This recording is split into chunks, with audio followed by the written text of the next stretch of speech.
정부가 최근 원전 추가 건설과 전기요금 인하를 잇따라 발표한 걸 두고 국민들의 전기 소비를 부추겨 원전 증설의 구실로 삼으려 한다는 지적이 나오고 있습니다. 원전을 더 지어서라도 전기를 값싸게 충분히 쓰자는 논리 같은데 선진국들과는 정반대의 길로 걷고 있습니다. 장성훈 기자입니다.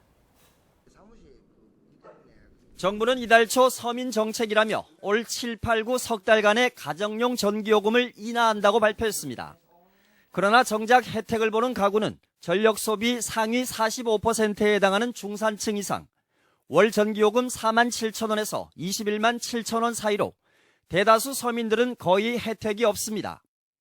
산업용 전기요금도 8월 1일부터 1년간 할인하기로 했는데 결국 혜택을 보는 중산층 이상의 가구와 산업계를 중심으로 전기 사용량은 늘어날 수밖에 없습니다. 이렇게 정부가 전기 소비를 부채질하면서 당장 전력 피크철인 다음 달부터 순간 최대 전력 사용량이 전력 예비율을 위협하는 이른바 블랙아웃 상황에 대한 우려는 더욱 커지게 됐습니다. 야당과 전문가들은 정부가 원전 추가 건설의 명분을 만들기 위해 국민의 전기 소비를 부추기고 있다고 비판하고 나섰습니다. 정부의 갑작스러운 전기요금 인하 조치는 전력 피크 때 절전이 아닌 전기 수요를 부추깁니다.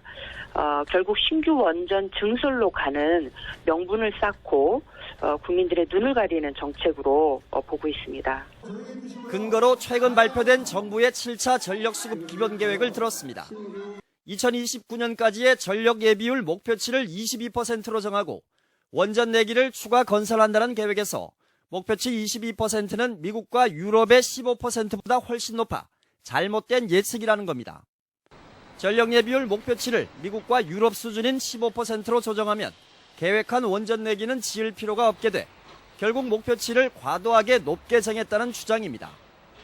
실제로 국내 전력 소비 증가율은 해마다 둔화하고 있어 정부의 전력 예비율 목표치가 과도하게 높다는 의견이 적지 않습니다.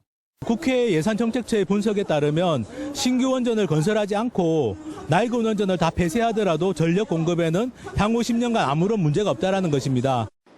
후쿠시마 원전 사고를 계기로 세계는 지금 원전과 전기 사용량 줄이기에 총력을 쏟고 있지만 우리 정부는 국민의 안전을 무릅쓰고라도 원전을 지어 산업계와 중산층 이상에서 전기를 헐값에 마음껏 쓰도록 하겠다는 생각을 버리지 않고 있습니다. MBC 뉴스 장성훈입니다.